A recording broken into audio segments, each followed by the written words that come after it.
In this video, you'll learn how to download and install the Binance Desktop app. By following this guide, you will be able to set up the application on your computer for easy access to cryptocurrency trading. Start by opening your preferred web browser. In the address bar, enter the URL for the Binance official website and press enter. Once the page loads, scroll down to the bottom where you will find a download button. Click on this button to proceed to the download options. After clicking download, you will be presented with different versions of the desktop app. You need to determine whether you are using a Windows or Mac operating system. Select the appropriate version that matches your system.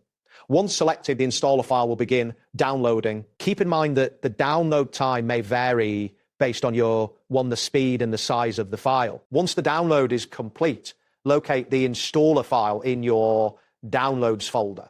For Windows users, this file will typically have a .xx extension, while Mac users will see a .dmg file. Double-click on the installer file to start the installation process. A security prompt may appear asking for permission to run the installer. Confirm this prompt to continue. After confirming the security prompt, the installation wizard will appear. Follow the on-screen instructions provided by the setup wizard. This may include agreeing to the terms and conditions and selecting the installation directory. Once you complete all the steps and click install, the app will be installed on your computer. This process may take a few moments, so be patient while the files are being copied. When the installation is complete, you will see a confirmation message.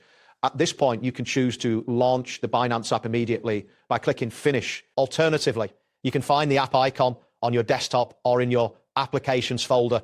Open the app and log in with your Binance account credentials to start trading. Make sure your internet connection is stable for the best experience while using the app. That wraps up today's guide. Thanks for watching and catch you in the next tutorial.